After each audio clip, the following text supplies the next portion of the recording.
Alright, so I'm sitting in my garage again, looking at this video I just cut together. So I'm going to try and narrate it. I got a piece of paper here that's 16 by 14. You might have a paper that's smaller than that, but I'll get to that in a minute. So yeah, this is a piece of just plain printer paper. And what I'm going to do is I'm going to trace it onto that bigger piece of paper.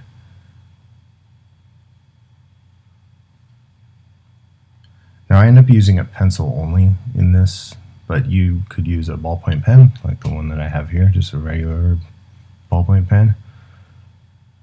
I think at this point I didn't know what I was doing, so I took the pen out too. Yeah, so here it is, a Office Depot number 2 regular old pencil. I take the erasers off. They dry out and then you never know if they're good or not, so I just take them off and use a art eraser if I can. So yeah, I'm just going to trace this. I really avoid measuring things with rulers if I can help it, so just using a piece of paper to trace it out is faster.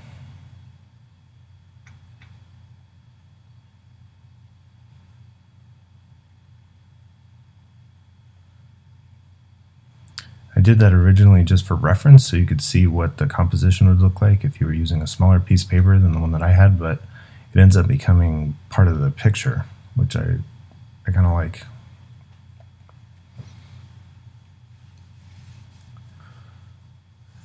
This would have worked with Crayola markers for sure. You know how I love Crayola markers. And you could do paint. Probably want to have something besides just regular drawing paper if you're going to do paint, but watercolor would be just fine. I just use regular praying watercolors just like the ones we have at school. I rarely use the tubes, but I'm usually doing multimedia type things anyways, so layering them together.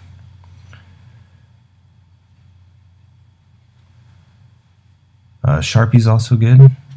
Give you a nice bold kind of dark look. You could do an even darker black and white, kind of shadowed. Whatever you have, it doesn't really matter. I end up using the pencil, but really this could have worked with almost anything.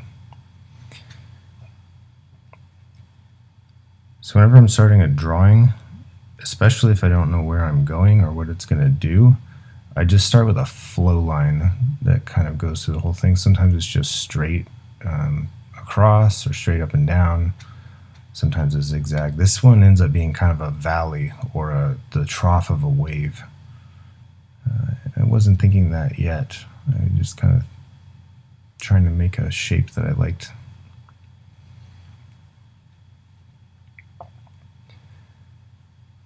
And I was thinking about the situation, and a mantra that was kind of coming up was this phrase, "All is not lost." And it made me think of the OK Go song. So I was playing that when I was drawing this part, and I'll put a link in the description if I can to that song. It's a very upbeat, kind of poppy song, but all is not lost. All is not lost takes over this picture. At this point, I just thought it was going to be kind of a figure in the landscape, like a sign, or I don't know what. It kind of, after a while, it started to look more like water to me, and that this was some kind of boat or a ship. The connection I made to Hokusai's wave, for sure. Although I think the wave is heading the other direction in his case.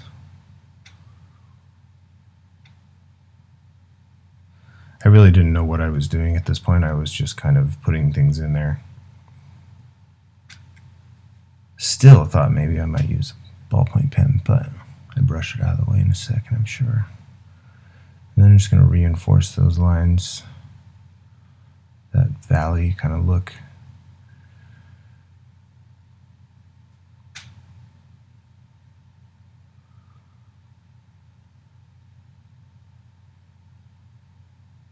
I think the most important part of this is to just kind of express yourself and get a feeling out.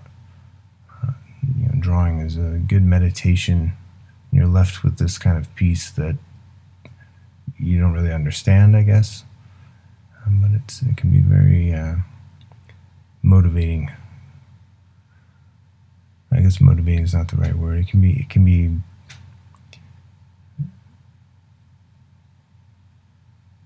something.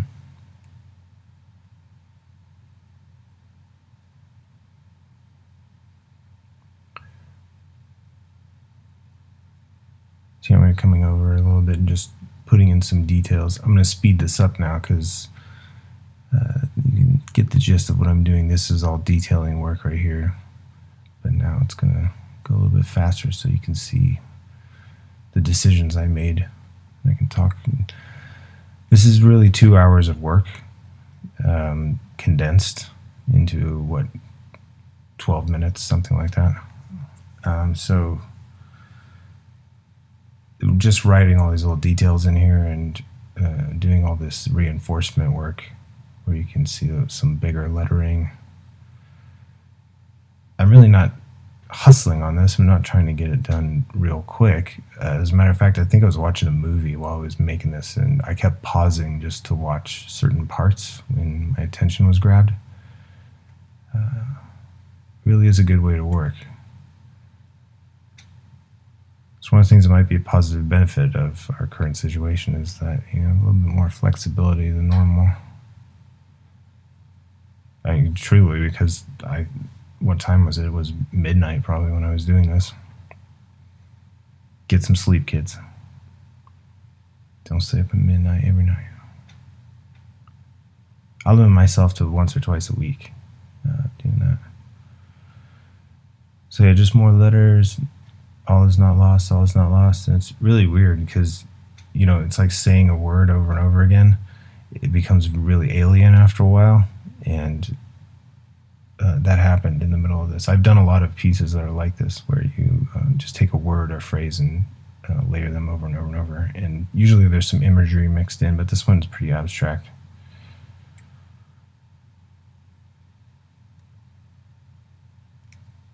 Sometimes you use templates or even like a font guide. I'll print one out. Calligraphy books, things like that, if I want to get like different styles.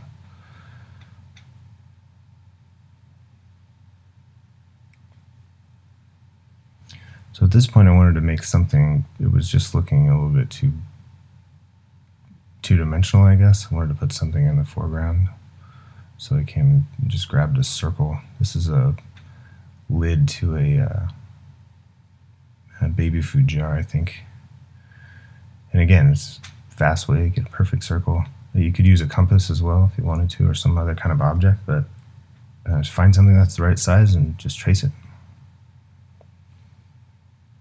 This is normal speed back again, by the way. So see, I'll speed it back up. Make a visual decision right here where it's just, when I take that off, it looks too much like the Death Star from Star Wars. And I said, well, I really need to break that. And so that look that I was trying to avoid leads to this progression of circles that go down through the bottom of the picture, which becomes kind of an orbital path. You can see I'm kind of erasing out those circles to make them more bright. Yeah, and then just scribbling around another one. So now you have this kind of orbital progression or path, and then that gives the it's the positions of time through the picture. So to me, that the time dimension of those four circles going past each other or around, and the repeating of the phrase is all is not lost, all is not lost. Those go together really nicely. And then I had a snack, some kind of energy bar or something. It's a time lapser's trick. If you're going to do time lapses, always put something in there that's unexpected or really does show the passage of time. I did a drawing once where I made and then ate a sandwich.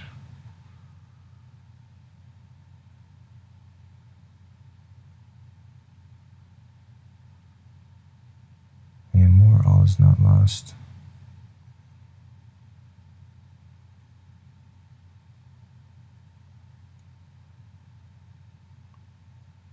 So just smudging it a little bit and making it a little more gray, writing with the eraser. I realize this must be so boring to listen to. Hopefully you put on some music a while ago and you're just kind of watching this go by.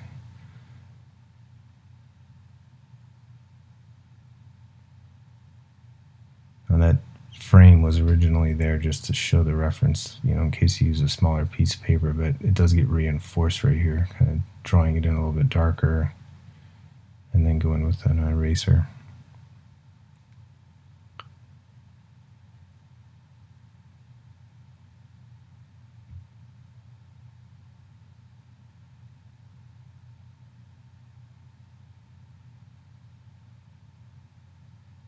It really seems like a chore, maybe like something you write on the chalkboard like 100 times, but something about writing the same thing over and over again and trying to use that as a line rather than actually drawing a thing, it just seems to really give a different look to a picture. So yeah, they're reinforcing the line with a kind of a double frame and then erasing out the middle to make it a little bit brighter.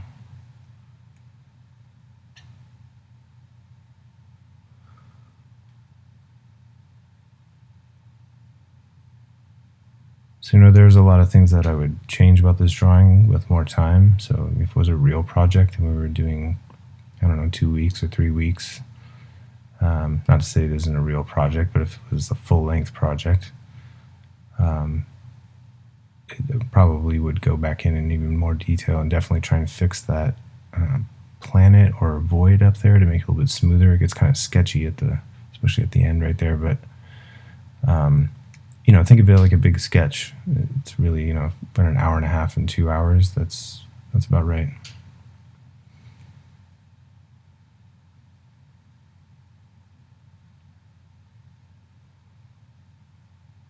And here in just a minute, there's some close-ups so you can kind of see how careful I was, really. Not very careful, just scrawling that over and over again and scraping around those lids so that you could get that circle. Not really erasing out perfectly, a lot of scumbling and stuff. And like I said, I was, watching TV and kind of listening to podcasts and probably music and stuff. So have a good time with it, This really is kind of fun, putting all those words in there over the top of each other. And I took a shot of it here against the wall. It's pretty good lighting. I just shot that with my phone. So that's what you'll be turning in just the final project. I had a good time with this one. I hope that you guys do too, and I can't wait to see what you come up with.